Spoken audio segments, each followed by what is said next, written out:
Good morning, KU. I'm Jane Nordman. And I'm Casey Serwinski. And this past weekend was Coachella, and you're from the area that Coachella's held in. Yes. So you were there, right? I went to Coachella. This is my third year. Okay. Luckily, I'm from there, so yeah, I just get to stay at home and stuff and go to the festival. It's a lot cheaper. Can you hear the music from your house? I actually, growing up, I didn't know what it was, but during Coachella weekends, I would hear the bass, and I would always ask my mom, what is that? And she would tell me, it's Coachella. And I was like, oh, okay.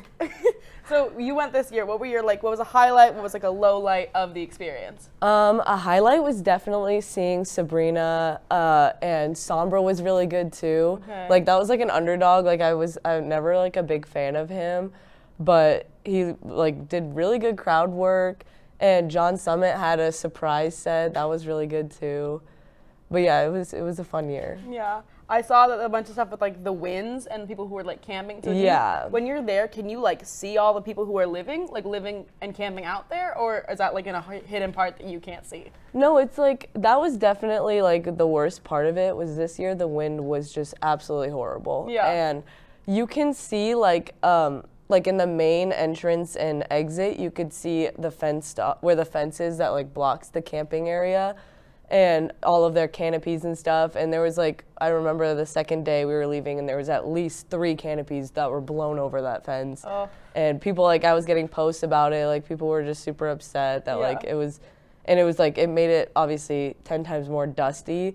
And I'm still having breathing problems trying to get over it. Some Coachella air in the. Yeah. Yeah, I didn't go obviously, but I do keep up with all the outfits, day 1, day 2, day 3 different looks, but I also loved the camping setup videos where they're here's my inflatable couch and here's I loved those videos, and so I was watching them and then I saw all the wins and stuff.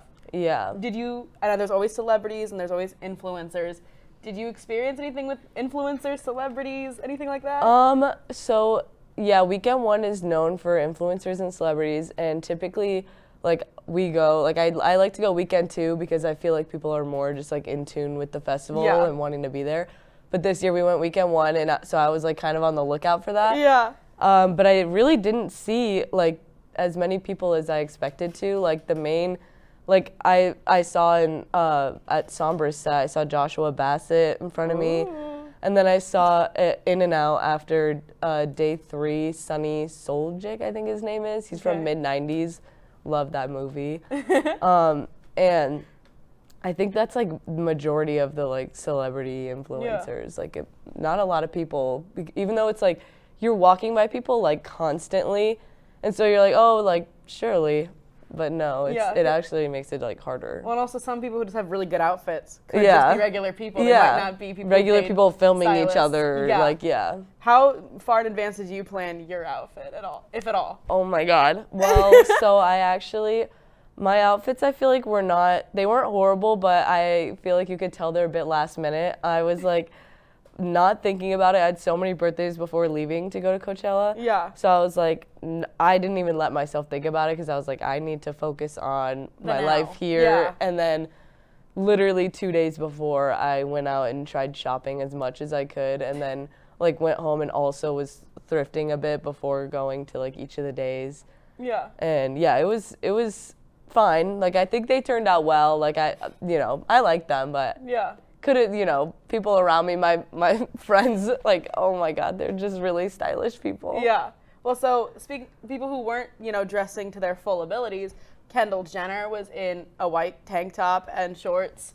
Yeah. Katy Perry and her boyfriend, who's the former Prime Minister of Canada, were both in white T-shirts and jeans. And so there were some outfits like that. But then you have other celebrities who were going full out and were doing insane makeup looks and these complicated outfits. Was there an outfit that you saw that you were that might be the coolest thing I've seen so far? Or any that you were this is so terrible, this is bad? There's some people that kind of dress funny, and those then I'd be okay, what are you doing? Other people, I couldn't pick out an example, but I just know that I should step it up. Yeah.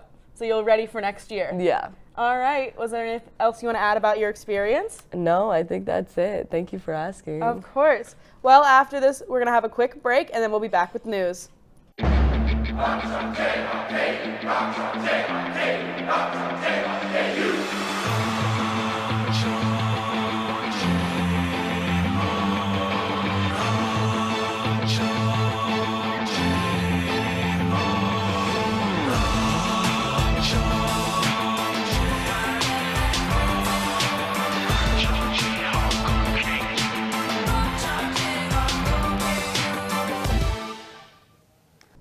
Welcome back. I'm Mariana. And I'm Lizzie, here with your Good Morning KU News update. And one final update, the Artemis II mission ended successfully last Friday as NASA's Orion spacecraft splashed down in the Pacific Ocean near San Diego after a nearly 10-day journey around the moon. Recovery teams quickly secured the capsule and transported the astronauts to the USS John P. Murtha for medical evaluations. Meanwhile, Orion will be returned to the Kennedy Space Center for further analysis. The landing marks a major milestone in NASA's return to crewed lunar exploration as the crew completed a record-setting lunar flyby. California Democratic Congressman Eric Swalwell announced on Monday that he plans to resign from Congress following allegations of sexual assault and misconduct involving multiple women, including a former staff member. These accusations led to a criminal investigation, a House Ethics Committee probe, and a mounting pressure from over 50 colleagues calling for his removal. While Swalwell has denied these allegations, his departure marks a sudden end to his political career.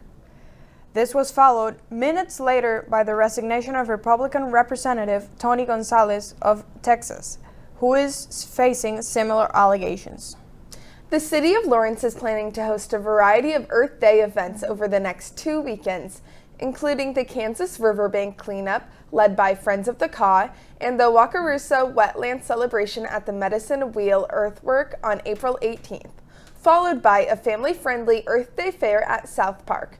Additional events include a traditional powwow at Haskell Indian Nations University on April 22nd, a fairy house building activity at Lawrence Public Library on April 24th, and outdoor activities such as a trail opening at Baldwin Woods Forest Preserve on April 25th, offering community members multiple ways to celebrate and engage with environmental initiatives.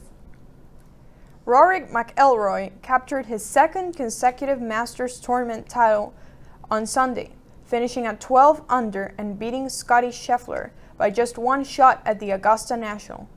McIlroy battled an up-and-down final round, overcoming early mistakes and a late scare on the 18th hole to secure his 6th career major victory, becoming one of the few to win back-to-back Masters titles. Scheffler finished second at 11 under after a bogey-free weekend, while several players tied for third at 10 under, and McIlroy was able to seal another historic win.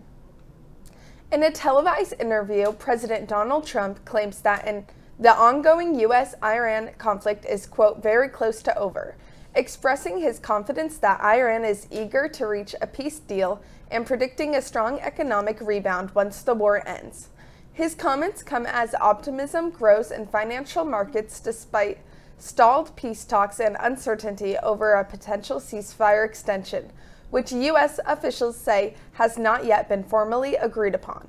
Negotiations could resume soon, even as the U.S. continues its blockade of the Strait of Hormuz, a key global oil route, and tensions remain high despite signs of possible diplomatic progress.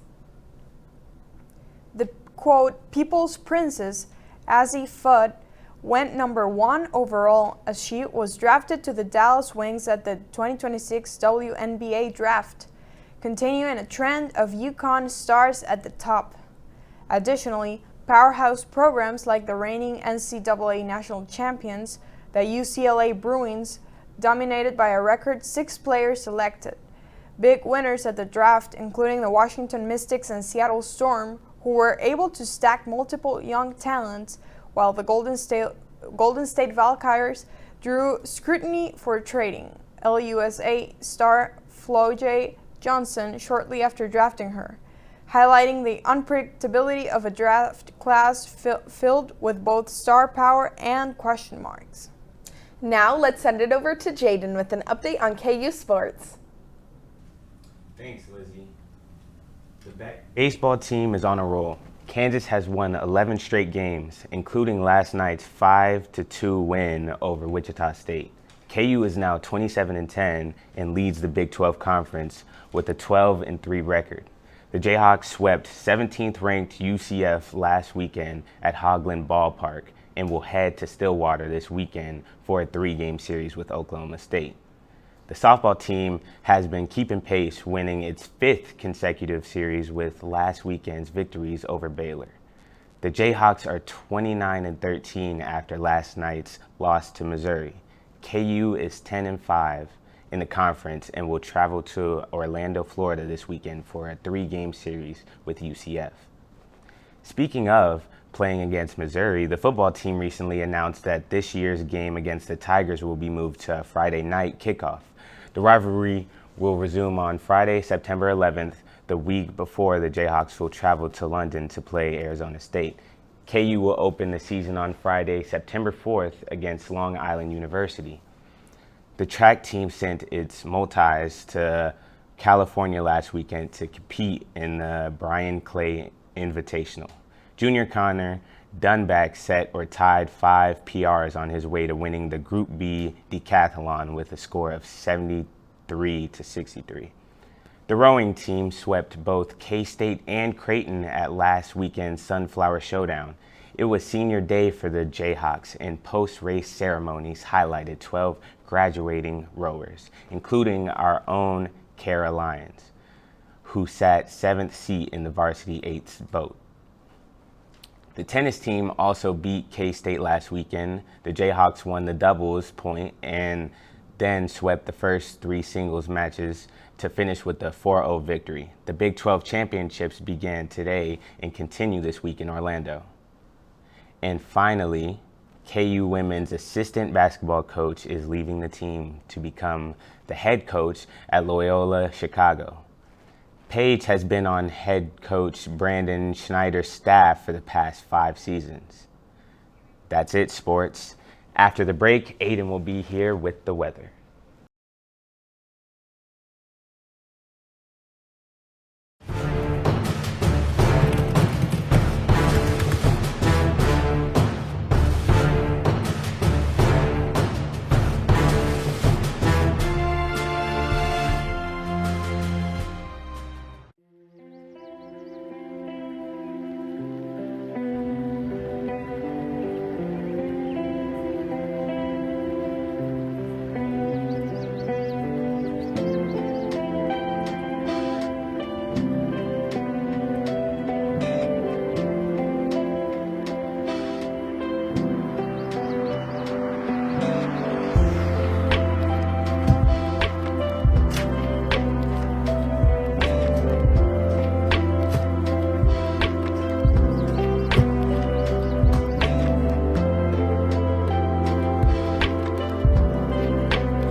Yeah, I always just clap in this part. This is where everyone's talking amongst themselves. Do you know how to do it? Do you know how to do it? Are we supposed to smile? When do we start? Somebody over here already started. Can we talk about the piccolo part? It's the most complicated one. It is. If you listen, you're doing it when the band's not playing. You have to tell me when it starts. I still don't know. Here we go.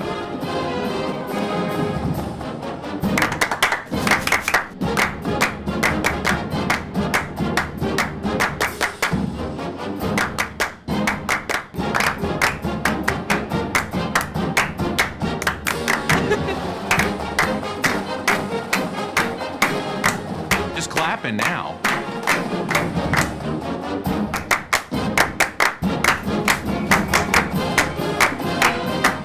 No humps.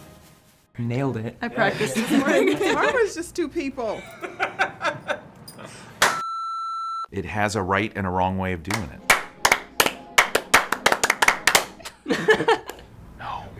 No. Wrong. I like my way better. I don't know how to do the end. It's just. I don't know the head.